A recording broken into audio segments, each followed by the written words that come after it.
자, 뒷마당으로 나가게끔 하니까 뒷마당으로 나가는 사람들 중에서 의료 붕괴가 있었잖아요. 그래가지고 이게 의료인들이, 자, 중산층은 중산층은 부동산 집값으로 해가지고 확 그냥 월세화식 해가지고 세금 때려가지고 이쪽으로 뒷마당으로 쫓겨버리고, 의료인들은 의료 붕괴 시켜가지고 이쪽으로 쫓아버리겠다 이거 아닙니까? 실제로 제 옆에서 보니까 의사 그만하고 여기 교수 포기하고 미국에 이제 의사 시험을 1차, 2차, 3차를 본다 하더라고. 그래가지고 3차까지 합격해가지고 이제 곧 이제 그 영주권 나오니까 간다고 하더라고요. 그러니까 실력 있는 사람들이 이제 가버리는 거예요. 그러니까 그 미국 그 의료 시험 그 2차, 3차 시험이 상당히 그 뭐 엄청나게 시험이 어렵다 하던데 그것까지 다 합격할 정도면 그저 그 사람들이 우리나라에 있었으면 실력 있는 의사한테 이렇게 진료받는 거 아니야. 그런데 그런 실력 있는 의사들은 다 나가고 어디 중국에서 의료 수입해가지고 그러면 완장차고 있는 중국 의사한테 뭐를 해요? 아무리 의사가 필요하기로서 자 이 자유라는 거를 윤석열 대통령이 자유를 엄청나게 취임사에서 자유 했잖아. 그러니까 저 사람이 자유를 숭상하는 문재인이하고 역시 달라 하면서 윤석열 만세 막 했잖아요. 예전에 고구려 백제가 이렇게 이쪽 백제 쪽이 있잖아요. 백제 충청권 사람들이 말이 없는 이유가 냅둬요 하면서 괜찮아요 뭐 이러잖아요. 그런데 진짜로 냅두면은 평생에 원수된대요. 냅뒀더니 평생에 또 원수된대요.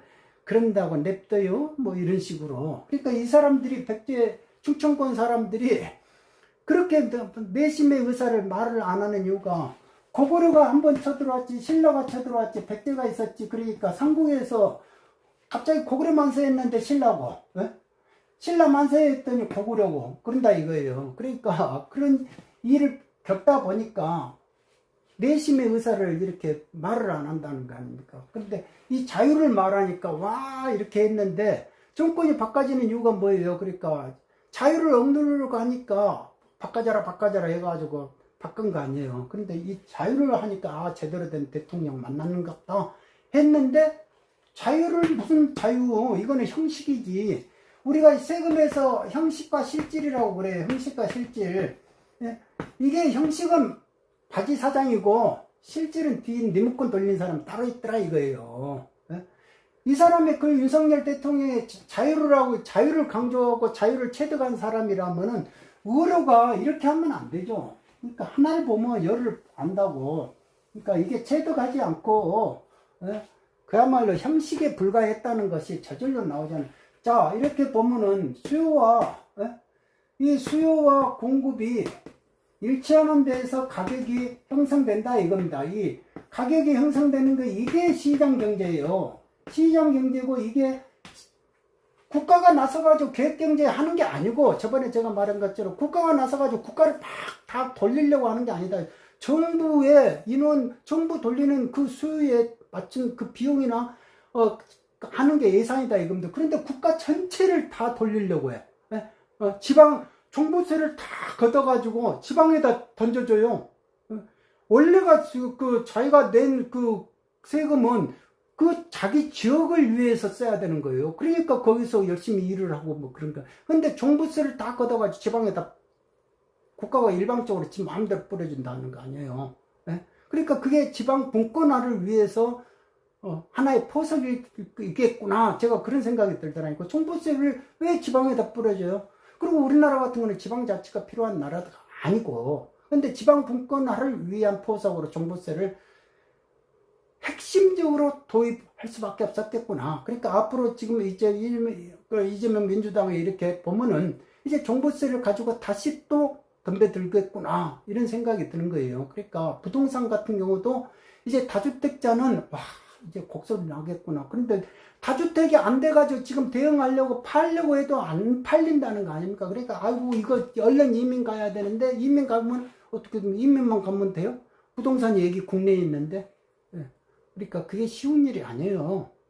지금 그러니까 전체적으로 옴짝달싹 못하게 딜레마에 빠져버린 거예요. 지금 그러니까 이 자유시장 경제가 민간에게 알아서 이렇게 하는 건데, 그러면 이제 병원의 수요 같은 경우는, 이건 병원이잖아, 수요가.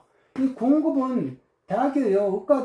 의과대학에서 길러가지고 하잖아요. 그러면 수요와 공급에 의해 가지고 이게 우리가 수요가 좀 부족합니다. 그러니까 공급을 좀 더, 아니 수요가 많습니다. 그러니까 공급을 좀 빨리 좀 늘려주십시오 하면은, 그런 의미에서 병원이 요구해 가지고 하는 것이 당연한 것이지, 국가가 근거도 없는 2,000명을 딱 정해놓고 일단 의대생을 늘려라 막 이렇게 하는 거예요. 그러면 이게 자유냐 이거예요. 자유시장 경제냐 이거예요. 아니 본인이 취임사에서 자유 말했잖아요. 자기가 자유를 말을 했는데, 자기가 자유하고 전혀 거꾸로 이야기를, 정책을 편다 이겁니다. 말로는 어떻게 됩니까? 자유를 말하는데 행위는 어떻게 돼요? 통제잖아요. 통제. 그리고 자기가 계획경제를 하잖아요. 그러면 그 사람은 자유에 대해서 아무것도 몰랐다는 거 아니에요. 아무것도 체득한 것이 없다는 거 아닙니까? 그러면 어떻게 됩니까? 형식만, 입만 자유를 말하는 거예요. 행동은 전혀 아니고, 그러면 바지 사장인가? 이렇게 생각되잖아요. 저 사람이 뭐 때문에 자유 말을 했지? 이런 식이 아닙니까? 예.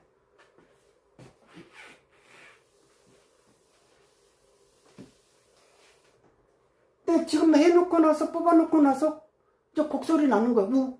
이게 아니었네? 근데 이미 끝난 거, 이미, 진행은 엄청 많이 된 거예요. 그러니까 의료를 통해 가지고 지금 의료농단이라는 거를, 이거를 만지작 해가지고 모든 정권마다 공공의료를 하려고 DJ 때부터 계속 시도를 했단 말입니다. 이렇게 계속 매 정권마다 시도를 했어. 매 정권마다 시도를 했는데, 문재인 정권 때 이거를 하려고 했는데 뒤로 못했어. 못하니까 어떻게 됩니까? 이 윤석열 정권 때 또 시도를 하는 거 아니에요. 또 같은 그 사람들이 또 시도하는 거 아니에요. 또 시도를 하는데, 여기서 문재인이가 못한 거를 완성시켜 주려고 하는 거 아닙니까? 결론적으로. 그런데 그러면 본인들이 자유를 말을 하는데, 그러면 이런 걸 말을 하면 왜 말을 듣냐 이거요. 근데 말을 듣잖아요.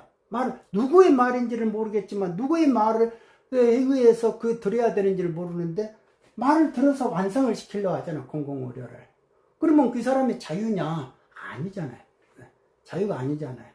그러니까 이런 거를 보면은 앞으로 모든 것이 각본에 의해서 수순대로 가고 있구나. 그러면 윤석열이라는 대통령은 자기가 맡아진, 자기한테 주어진 말은 자유로 하지. 그러니까 성직자들이 말은 잘해.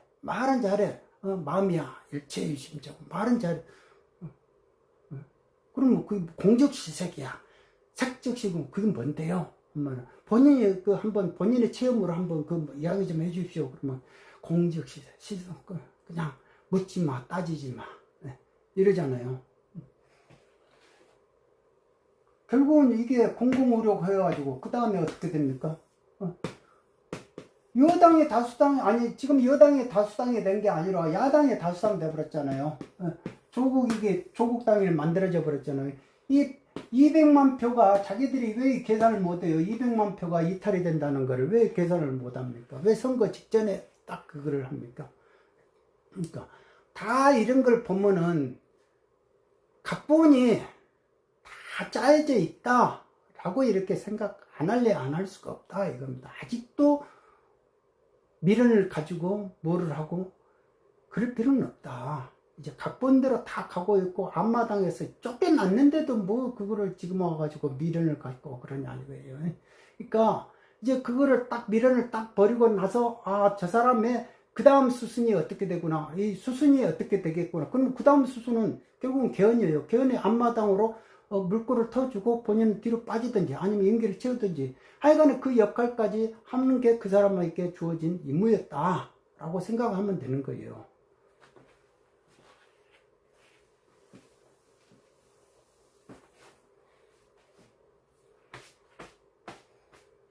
자, 우리나라 세력에게 그러면 이 좌파 세력이 왜 이렇게 많아졌느냐, 이거 강남 이 좌파가, 그리고 강남 좌파면은 없는 집안도 아니에요. 재산도 많아. 그런데도 왜 좌파로 이렇게 해가지고 통제 계획 경제를 원하고 이렇게 하는 것이냐, 이 좌파에 대한 개념을 알고나 하는 것이냐, 이렇게 생각해 볼 때 첫 번째가 교수 집단들이 있어요. 교수들. 교수들이 있는데 우리가 박정희 정권 때부터 국비 유학생으로 간 사람들이 많아요. 국비 유학생. 미국에 이제 미국, 영국, 독일로 이렇게 많이 갔대요. 그러니까 국비 유학생을 가는데 이 독일은 학비가 없었어요. 학비 2005년까지만 해도 뭐 학비가 없었대. 그러니까 이 독일로도 많이 가고, 그리고 미국으로 많이 갔죠. 미국의 국비를 받아가지고 이렇게 갔는데, 미국도 이렇게 보면 주류 경제에 주류가 있고 비주류가 있어요. 주류가 있으면 이거는 이제 케네디 스쿨, 하버드 대학에서도 케네디 스쿨, 와튼 스쿨 이런 식으로 해가지고 이쪽에 나오는 사람들이 자질이 있는 사람 중에서도 또 키워가지고 이 사람들이 미국의 정치 지도자, 경제 지도자가 되게끔 해가지고 자유시장 경제 뿌리를 계속 맥락을 이어가게끔 한다 이겁니다. 그 정신이. 그런데 이 비주류들은 이쪽에 못 들어가니까 어떻게 됩니까? 교수들도 당연히 지방으로 가고 뭐 이렇게 해야 될 거 아니에요. 그러니까 이 교수들이 이쪽 비주류의 쪽으로 가가지고 그 사람들을 교수 은사로 해서 공부하다가 들어온 사람들이다 이거예요. 근데 이 사람들이 비주류들이 가만히 보면은 비판주의 학자들이었다. 이 비판주의 학자들이 뭐냐 하면 프랑크푸르트 학파예요. 프랑크푸르트 학파였대요. 프랑크푸르트 학파. 이 프랑크푸르트 학파에 대해서 그래서 한번 이게 뭔고 이렇게 하면서 좀 확인을 해봤더니요. 예전에 막스가 있잖아요. 마르크스가 러시아 사람 아닙니다. 독일 사람이에요. 독일 사람인데요. 이 사람이 독일에서 아버지가 변호사하고 이렇게까지 부유한 집안이었어요. 부유한 집안이었는데 성격이 좀 삐딱해요. 삐딱하니까 그쪽에 이제 귀족이라든지 주류의 사람들을 자꾸 삐딱하게 건드려요. 그래가지고 이 사람이 신문사 주필을 해가지고 이렇게 사설 쓰고 그러는데, 그러니까 자꾸 부정적으로 하니까 독일에서 쫓아내버렸어요. 쫓아내니까 이 사람이 프랑스로 왔단 말입니다. 프랑스로 와가지고 먹고 살아야 되니까 가족 둘이가 이제 자식 둘이를 데리고 와가지고 사는데 먹을 게 있어야 되잖아요. 그러니까 기차 가면은 그 교차로에서 이렇게 신호기 올려주고 이거 있잖아요. 그거를 그 직업이라도 가지려고 신청을 했는데 떨어졌단 말입니다. 떨어졌는데 이 자식이 그때 당시에 아팠어요. 그래가지고 폐렴이단 말입니다. 그러니까 페니실린이 있던 시대니까 병원 가면은 돈만 있으면 가면은 살 수 있었는데 죽어버렸어요. 아들이 돈 없어가지고 병원 못 가고 죽어버렸다. 그러니까 그 원한이 사무쳤단 말입니다. 그렇게 해가지고 영국으로 갔어요. 영국으로 가가지고 거기에 이제 어디 도서관에 이제 사서로 들어갔단 말입니다. 사서로 들어가면서 자기가 거기에서 이제 적은 거죠. 책을 적은 거다 이겁니다. 그러니까 거기에서 이 자본론이라는 게 나오고 했다 이겁니다. 그러니까 그 부정적인 사고가 답은 그게 나왔다 이거예요. 근데 이 막스는 정치하고 경제를 같이 보고 이거에 대해서 치중을 해서 초기 공산주의는 이걸로 해가지고 이렇게 나온 거예요. 정치 경제. 그렇게 해서 그러면 이 세계의 역사가 만일 이 사람이 좀 이렇게 삐딱하게 안 적었더라면, 독일에서 추방 안 당했더라면은 공산주의라는 게 존재하지를 않았죠. 그리고 이쪽에 이제 이렇게 신호기 걷는 그 직업을 가졌더라면은, 또 자식이 안 죽었더라면은 이런 자본론이 나올 수가 없는 거죠. 그러니까 공산주의가 태생이 되지를 않았다 이거. 그러니까 그거는 역사의 가설일 뿐이니까 어쩔 수 없는데, 이렇게 정치 경제에 막스는 정치 경제에 상당히 치중해서 분석을 한 거예요. 부정적으로 이렇게 뭐든지 보는 거를. 그런데 여기가 이제 독일이 있고 영국이 있고, 영국에 이제 런던 내 정경대학이 있대요. 정경대학이 있어가지고 정치경제대학이 있는데, 이쪽이 자기들 이 공산주의를 이쪽에만 들어가가지고 공부하면 전부 다 공산주의가 된대요. 공산주의 신봉자가 되는 99%가 다 공산주의 신봉자가 된다. 우리나라에서 영국이 런던 정경대학 갔다 오는 장하성 교수가 이쪽 갔다 왔다 하더라고. 그러니까 이쪽에 갔다 오면은 분배예요, 분배. 예? 분배. 딱 분배하자, 막 이런 식으로. 독일에는 프랑크푸르트 학파가 있었다, 이거야. 프랑크푸르트. 예? 왜냐하면 여기도 독일 사람이잖아요, 막스가 독일 사람이니까 자부심이 있었어요. 그래가지고 여기도 막 그 프랑크푸르트 학파가 있었는데, 나치가 이제 들어오니까, 나치가 박해를 받으니까 이 사람들도 프랑스로 갔다가 프랑스에서 뉴욕으로 갔다 오고 그러더라고요. 뉴욕에다가 이제 거기다 베이스를 깔고 미국 쪽에다가 이렇게 뿌려지는 거예요. 그러니까 비주류로 이렇게 다 대학교 쪽으로 이렇게 들어가면서 학파를 만드니까 그게 이제 프랑크푸르트 학파가 이제 나중에는 비판주의로 옮겨간대요. 비판주의가 뭐냐면은 이제 그 자본주의가 이제 점점 확립되면서 이제 사람들이 조금 생활이 윤택해지잖아요. 그러니까 문화, 예술, 철학 막 이런 걸 하기 시작하거든요. 그러니까 뭐든지 예전에는 막스는 정치, 경제에만 치중해가지고 막 뭐를 했는데 이제는 프랑크푸르트 학파를 지나가지고 비판주의들은 전부 다가 그렇게 그 철학, 문화, 예술, 뭐 역사 막 이런데 이제 파고 들어가는 거예요. 거기서 뭐든지 부정적으로 보고 비판하고 막 이런 것이 비판주의다라는 겁니다. 그러니까 현대판의 공산주의 그 교육은 이 비판주의예요, 비판주의. 그래서 그게 이제 우리나라가 지금 이제 한번 보시면요,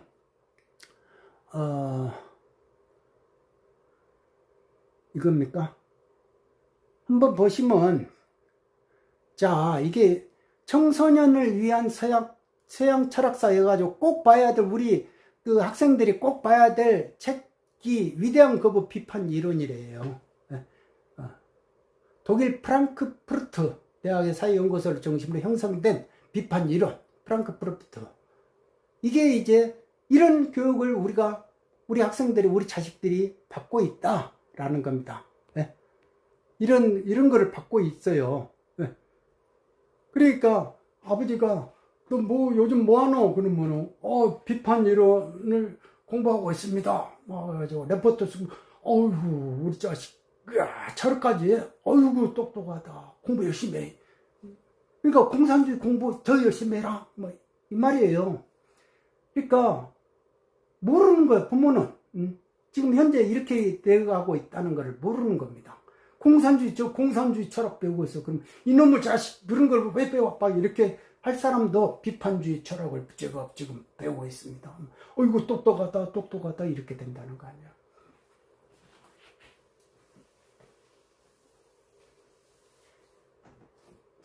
자, 그래가지고 그 교수들 비판주의 그 학파에 비판주의에 다 이렇게 해가지고 미국에서 이렇게 외국에서 이렇게 해가지고 들어와가지고 우리나라 교수가 되니까 뭐든지 아버지를 잘 만나야죠. 아버지.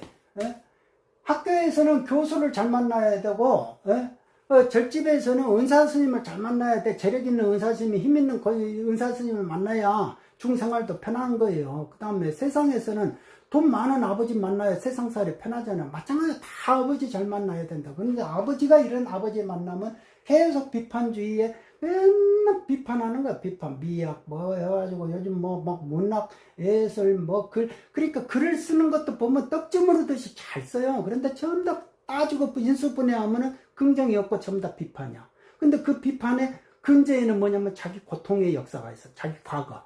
그러니까 자기 경험에 둘러싼 그 고통의 굴레로 세상을 바라보고 하니까 그게 무슨 보편성이 있냐고. 그러니까 그걸 또 응용을 하는 거죠. 그러니까 맨날 비판해라 막 이런 식으로 비판하는 사람들만 계속 성장하면은, 아니 성장이라는 것이 비판해가지고 성장할 것이 따로 있죠.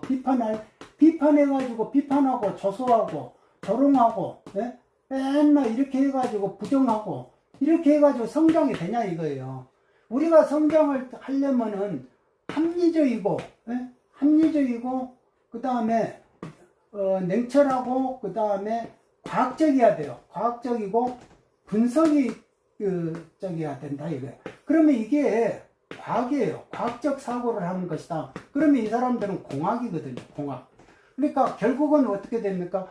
공학을 하는 사람들이 성장을 시키는 거예요. 대기업의 어떤 기업의 발명품 하나가 세계 경제를 확 일으킨다 이거면 인터넷 휴대폰 막 이런 식으로 IT 막 이런 걸로 하잖아요. 그런데 이런 비판주의 해가지고 인문 철학 뭐 해가지고 미학 막 이렇게 부정하고 비판하고 이런 사람이 그러면 나라를 성장시키고 사회를 성장시키고 경제를 성장시킨 게 있냐 이거예요. 그런데 의외로 이 공학에 있는 사람들은 자기 할 일 하기 바쁘니까 연구하기 바쁘니까 어떻게 됩니까? 골프 칠 시간도 없죠. 그런데 이 사람들은 맨날 골프 치고 뭐하고 비판하고 어디 강연하고 글 쓰고 텔레비전 나오고 이렇게 해가지고 그러니까 텔레비전 나오니까 어떻게 됩니까? 아니 산에서 성직자들은 산에서 진짜 수행자들은 막 그 수행하기 바빠요. 세상에 나오기도 어려워. 일반 신도들하고 만나기도 힘들어요. 그런데 막 나와가지고 꽃미남이다, 꽃스님이다, 뭐 해가지고 나는 하버드 대학 나온 스님이다, 막 이따 이따 해가지고 맨날 절 하나 큰 절 하나 짓고 싶은 그 마음에 그냥 연예인병 걸려가지고 나와가지고 막 방송 타고 그러니까 그것도 언론이 만들어내는 거죠. 그러니까 그런 거에 우하잖아요. 사람들이 와 하고. 연예인을 전부 다 종교인이 연예인화 된 거예요. 그러니까 그만큼 우리나라 신도들도 그야말로 옅어버린 거예요. 옅은 수준에서 놀아버린다 이거. 옅게 만들어버렸잖아요. 그러니까 성장이 안 되는 거예요. 성장이. 그러니까 절집도 팍 무너지고 이렇게 망해야 사는갑다 이라고 나눌 정도로 팍 무너지듯이 대한민국이 성장하려면 이런 사람들이 나타나가지고 정치하고 고위공직하고 정책자고 이래가지고 성장이 안 된다 이겁니다. 공학을 하는 사람들이 나와가지고 그 사람들한테 기회를 주고 뭐를 해야 된다 이거. 박정희 정권이 관치경제인데 세계 유일의 성공 사례라는 거 아닙니까? 관치경제인데 관치경제는 다 망하게 됐는데 경제가 살았어. 그게 경제가 성장해서 그건 왜 그러냐면 박정희 대통령이 중심을 잡은 게 전부 다 공학이었어요. 공학. 그러니까 새마을 운동을 하게 되는데 그게 전부 다 공학이다. 예전에는 막 길이 꼬불꼬불 했는데 그걸 일직선으로 다 하고 그 다음에 뭐든지 계량에 다 뭐 이렇게 한 돈, 두 돈 뭐 이렇게 해가지고 다 그런 것들을 전부 다 표준화해 버린 거 아니야. 단위를 표준화 시켜버리고 전부 다 기계로 들어가게끔 하고 분석을 하게끔 하고 해가지고 그런 식으로 해가지고 과학적으로 농업을 만드는 거 아니면 농법도 과학적 농업 예전에는 씨 뿌려가지고 하늘만 쳐다보고 있고 가뭄만 없어라 가뭄 오면은 막 빌고 기우제하고 이것밖에 더 있었냐 이거. 그런데 비료도 만들어내고 최적의 농작물이 뭔가 이 땅에 필요한 농작물이 뭔가 그런 과학적으로 생각하게 했잖아요. 그렇게 해서 농업 기술력을 향상시켰다는 거 아닙니까? 그러니까 그게 전부 다 공학이다. 과학적인 거고. 그러니까 그런 과학적인 운동을 한 거예요. 새마을 운동이 근간이 그거였다 이겁니다. 그리고 군인들은 뭐든지 막 하더라도 과학적인 사고, 수학 없이는 군인할 수 없잖아요. 포병이라는 것도 그러고 탱크라는 것도 그러고 비행기라는 것도 그러고 뭐든지 수학이에요. 수학 없이는 그게 됩니까? 수학 없이는. 그러니까 그런 공학에 근거했기 때문에 관치경제가 살아난 거예요. 관치경제가 성공할 수 있었다. 그러니까 우리가 보면은 이 성장이라는 건 공학이 중요하다 이겁니다. 그러니까 뭐 비판주의 교수들 막 이런 사람들이 대학교를 장악하고 해가지고 필요가 없다 이겁니다. 뭐 폴리페이스 그런 사람들을 폴리페이스라 하잖아요. 그 다음에 이게 그 사람들이 그 다음에가 이제 또 이게 강남자파라는 사람들이 있어요. 강남자파는 패션자파예요. 패션자파.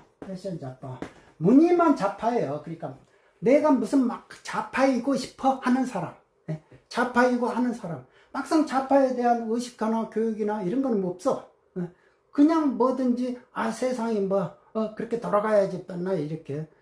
본인이 부가가치 창출하고 막 그러지는 않으면서 또 선대에 좋은 재력 가지고 유학도 다 가고 그렇게 하면서 자기가 생산활동에 막 이렇게 하는 사람이 아니면서 맨날 감나라 놀아라 뭐하라 아는 척 하는 거예요.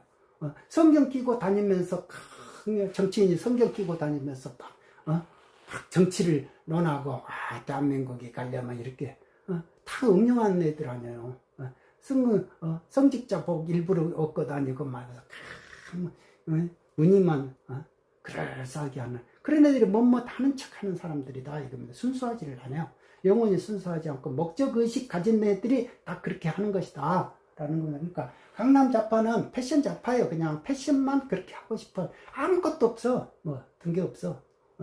근데 본인들이 정작 부가가치 창출하고 거기에서 건전한 사고방식으로 막 일을 하고 막 이런 건 아니다 이거예요. 그러니까 겉멋만 들어버린 거죠. 겉멋만. 자, 그 다음에가 우리가 이제 그 다음 좌파들이 뭐냐면은 생존형이에요. 생존형. 생존형이다 이겁니다. 이 사람들은 이 강남 좌파 이쪽에서 돈이 떨어지니까 그냥 붙는 거예요.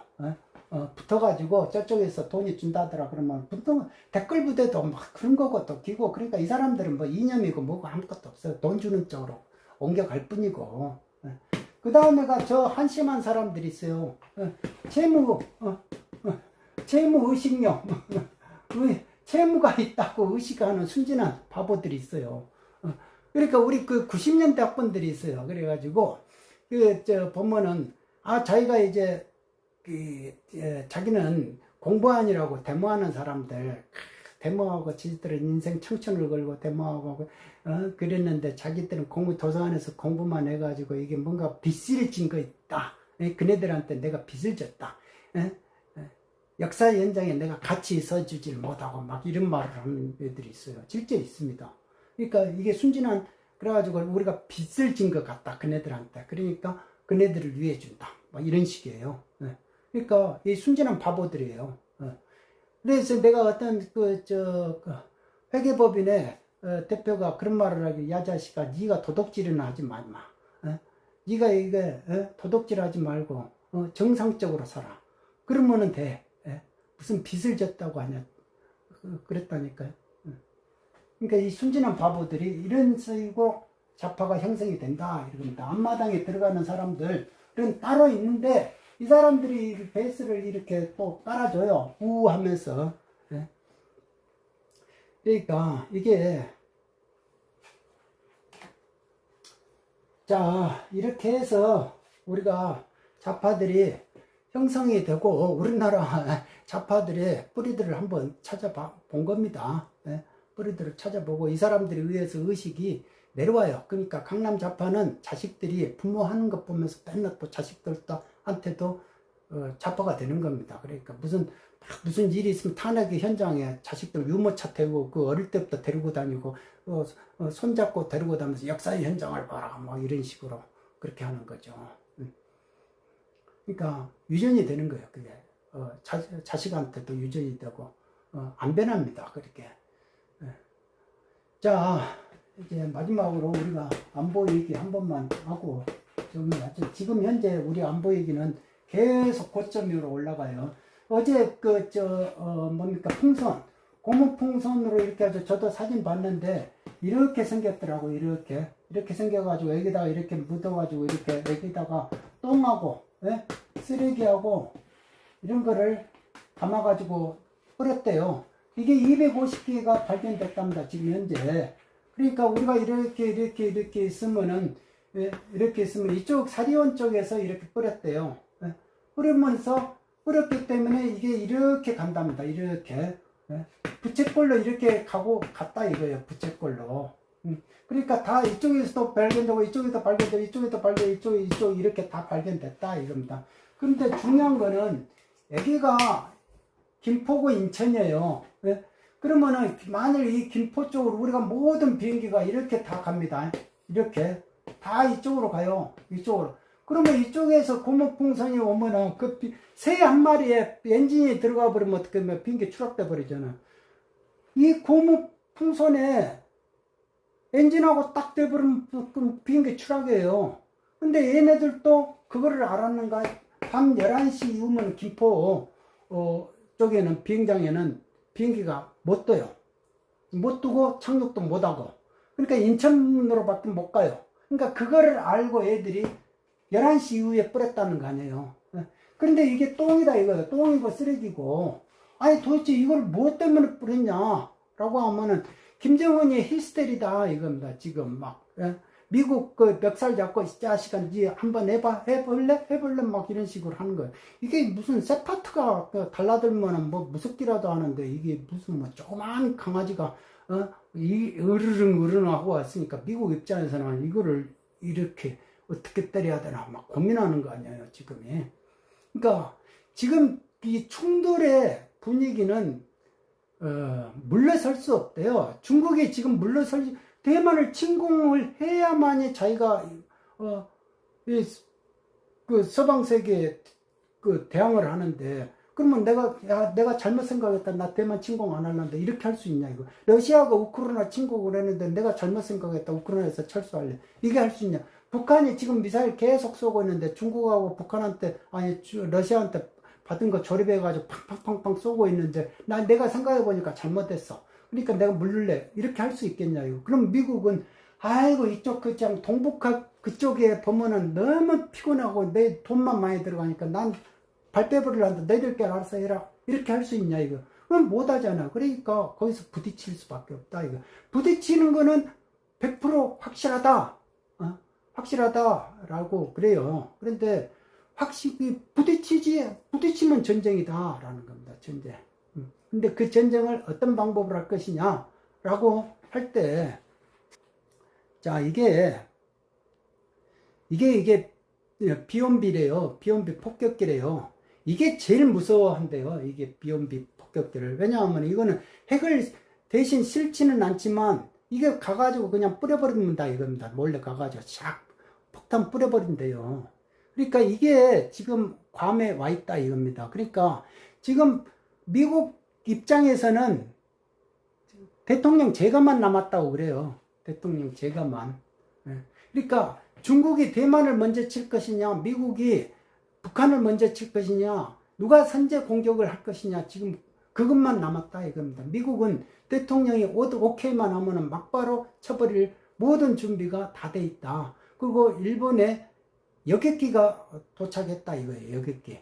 미국은요, 군인들이 다 예비군에서 동원령 내리면은 여객기 타고 온대요. 여객기. 그런데 그 여객기들이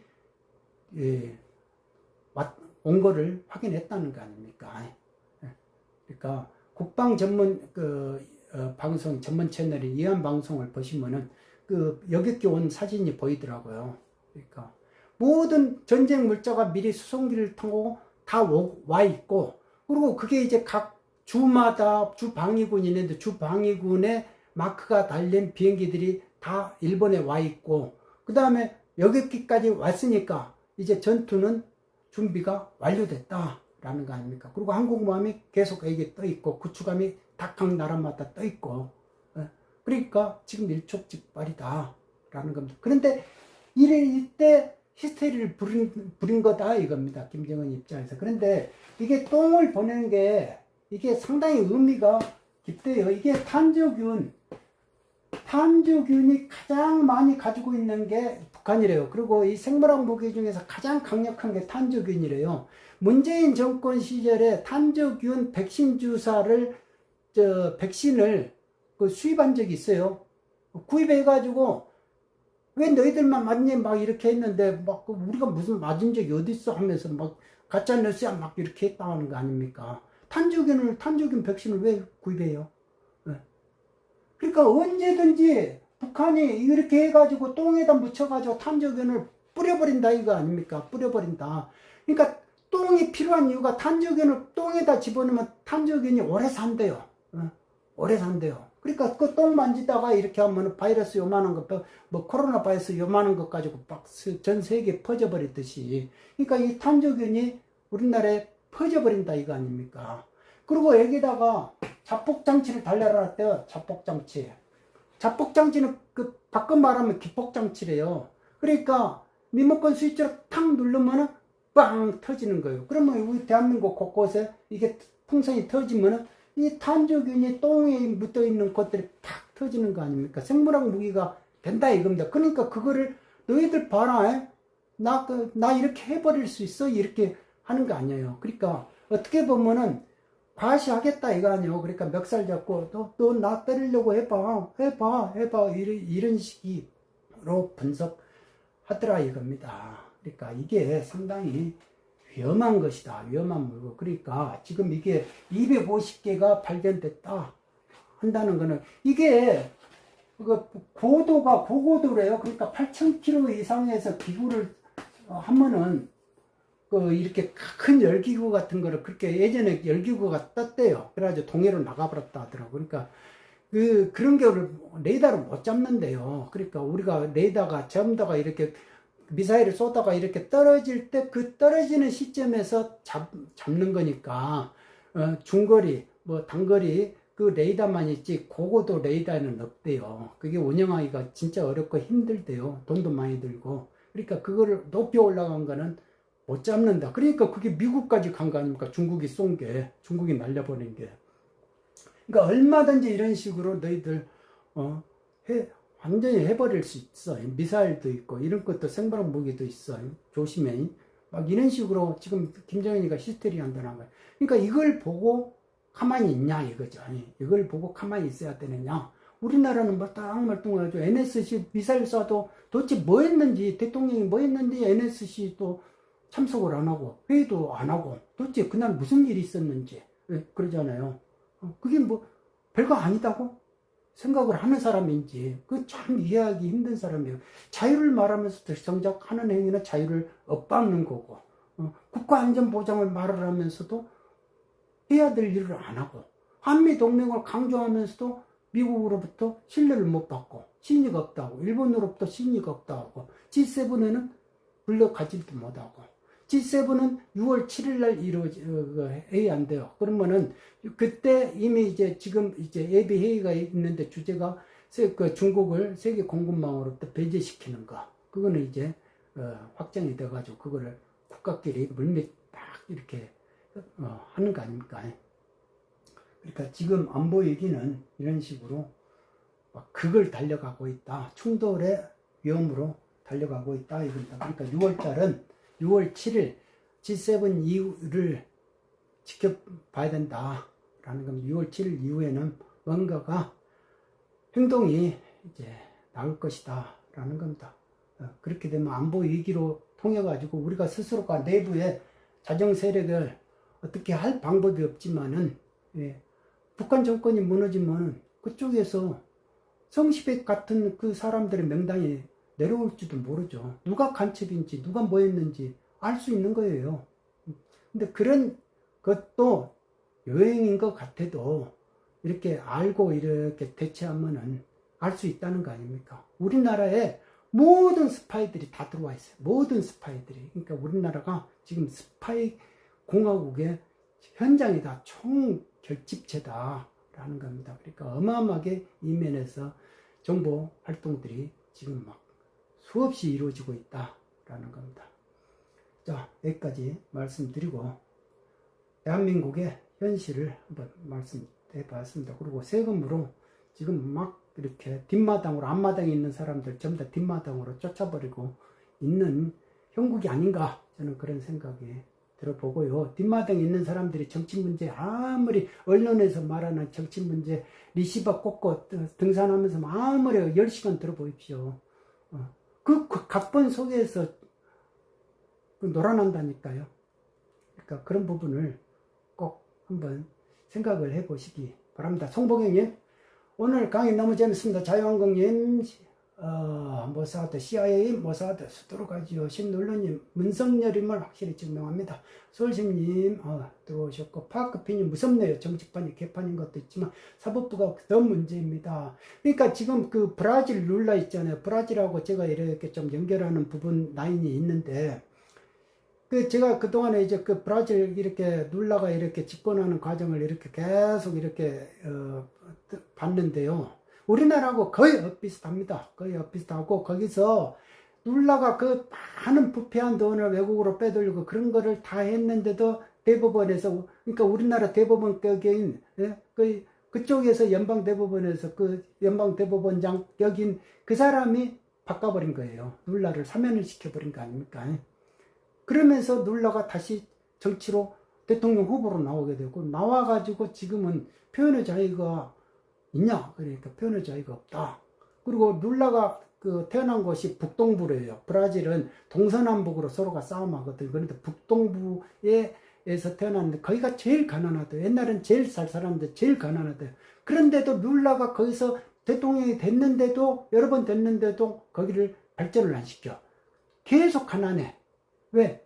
표를 받아야 되니까. 그런데요. 예. 그러니까 그게, 야, 무슨 좌파들의 그 공산주의 전략 전술은 다 똑같네. 첫 번째, 성적 질서 물란시켜. 하면서, 가난하게 만들어라. 하향평준화 해가지고 표를 구하라. 뭐 이런 식으로. 이게요, 뭐 유튜브가 이제 지금 기사가 났어요. 기사가 나가지고, 이 김정숙 여사가 취임식 때부터 공식 하여간에 이렇게 자리에 나온 거를 전부 다 어떤 유튜브가 다 사진을 찍은 거예요. 근데 이 한 벌이 막 1,000만 원씩 넘고 그런다고 그러네요. 와, 옷값이 그렇게 여성 옷값이 그렇게 비쌉니까? 그리고 이게 막 그 팔찌 같은 거, 손목에 나와 있는 팔찌들, 뭐 이런 거래요. 그런 거를 전부 다 캡처를 했더라고요. 보통 분이 아니에요. 그래서 이렇게 계산을 해보니까요. 자, 이게 계산을 해보니까, 보십시오. 자, 이게 계산을 해보니까, 옷값만 계산해보니까 2,746억이 나오더라. 예? 그리고 반지가 928억 원, 팔찌가 667억 원, 목걸이가 877억 원, 브로치가 1,024억 원, 그 다음에 핸드백이 2,403억 원, 합치면 5,899억 원. 그러니까 각종 화장품 및 비용비 뭐 이렇게 다 보고 토탈로 계산해 보니까 1조 1,657억이 이게 계산되더라 라고 하는 거예요. 그래서 이게 지금 검찰에서 오늘 뭐 이렇게 내사 중이다 라고 이렇게 언론 기사가 났어요. 그러면 이 언론 기사가 지금까지는 뭐 이거 한두 번 떠든 거 아니냐, 옛날부터 이랬잖아요. 그런데 갑자기 왜 수사한대 라는 의문을 가져요. 그런데 그러니까 이제 문재인이가 지금 막 나대니까 누군가가 견제하기 위해서 일부러 흘린 거다라는 또 그런 분석도 하더라고요. 그러니까 지금 정치권에서 이루어지는 거는요, 저희들이 이렇게 쉽게 알 수가 없어요. 알 수 없는데, 그 어떤 편을 이렇게 생각을 해보시면 한 묶음으로 묶어서 사건을 낱개로 생각하지 마시고요. 전체적으로 어차피 사람은 그 색깔이 정해져 있어. 그러니까 한 묶음으로 묶으십시오. 묶어야 돼. 형식과 실질은 한 묶음이에요. 한 사람이다 생각하시면 되는 거예요. 형식 들리고 실질 들리고 그게 아니다. 그러니까 한 묶음으로 생각하고 사람을 한 묶음으로 다 묶어보십시오. 그러면 어느 정도 분석이 된다라는 것을 생각을 해봅니다. 그런데요, 박근혜 정권 때 국정원장이 3명이었어요. 남재준 원장부터 해가지고 이병우입니까? 이렇게 3사람이 들어갔어요. 그런데 한 달에 청와대에다가 국정원 특활비로 한 달에 3천만 원씩, 평균 3천만 원씩 준 것 가지고 그거를 5년씩 형을 살았어요. 국정원장 3명이. 그러면은 지금 이 문재인 정권 때 이것이 전부 다가 국정원 특활비라는 의문을 가지고 있잖아요. 그러면 그때 문재인 정권 때 국정원장은 서훈이에요. 그 다음에가 박지원입니다. 그러면 이 사람들이 만일 이게 수사가 돼가지고 진짜 이거 국정원 특활비로 나갔다 하면은 몇 년형을 살아야 되겠습니까? 그러니까 이게 지금 앞마당에서 이루어지는 일이다 이겁니다. 뒷마당으로 다 건전한 사람들은 다 쫓아버려요. 쫓아가지고 너희들은 신경 쓰지 마. 너희들은 뒷골목에서 너희들이 우리가 주는 뺍딱이나 먹고 도박이나 하고 섹스나 하고 뭐 그렇게 살아. 그러니까 뭐 너희들 자식들 때도 보면은 너희들 뭐 비전이 뭐가 있어, 희망이 뭐가 있어. 그러니까 그냥 쾌락 위주로 살아라. 앞마당 신경 쓰지 마. 앞마당 우리가 알아서 할 테니까. 그러니까 국가돈 가지고 우리가 나눠 먹고 뭐 하든지 우리는 자식들을 전부 다 신분을 세습시켜가지고 뭐 어디 서울대도 갔다가 부산대도 갔다가 의대도 갔다가 뭐 마음대로 우리가 알아서 할 테니까 성적으로 팍 나열해가지고 시험 성적으로 뽑는 그런 거 사다리는 다 없애버리고 우리가 알아서 면접하고 그렇게 할 테니까 단면평가 해가지고 사람 뽑을 테니까 너희들은 신경 쓰지 마 해가지고 우리 자식들은 대대손손으로 좋은 직업 신분 세습하고 우리 정치 가진 국회의원들끼리는 우리끼리는 그 기득권 세세생생 신분으로 세습하게끔 내가 책임진다. 기승전 개헌으로 간다. 이게 그 사람들의 앞마당에 있는 사람들의 목적이다. 그리고 세금은 더 올리고 자꾸 바꾸고 해가지고 중산층 말라 죽인다. 이거 아닙니까? 고사작전. 한 5년 지나면 5년만 이렇게 무슨 전쟁의 위기라든지 이런 안보 위기가 없이 그냥 평안하게 그냥 가버리면 5년 되면은 다 말라 죽을 것이다. 라고 이렇게 하는 말을 들었습니다. 그 말이 전혀 터무니없는 말이 아니다. 라는 생각을 해봤습니다. 네. 잠깐만요.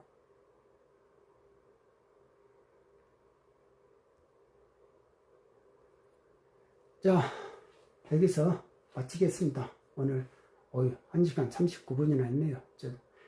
자, 그래도 끝끝내 이렇게 열정을 가지고 이렇게 시청해 주셔서 감사합니다. 구독자 여러분들의 힘이 저희의 힘입니다.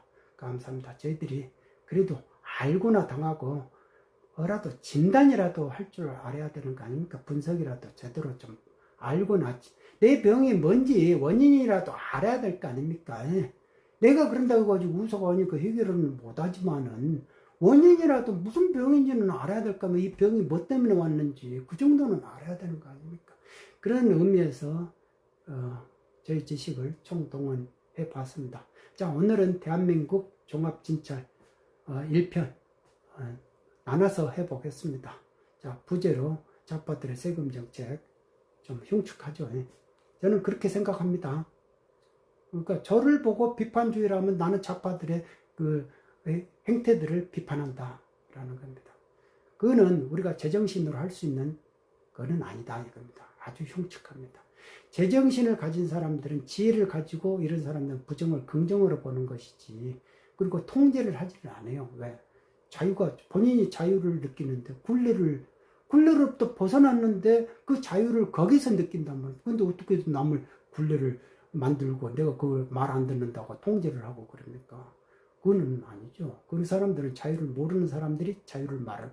그러니까 뭐든지 안 해본 사람이 아는 척 하는 거예요. 아는 사람은 말 안 합니다. 그러잖아요. 양자 물리학을 모르는 사람이 양자 물리학 말하지. 그러잖아요. 자, 그렇습니다. 자, 저는 여기서 물러가겠습니다. 감사합니다. 자, 여기서 물러가겠습니다. 감사합니다.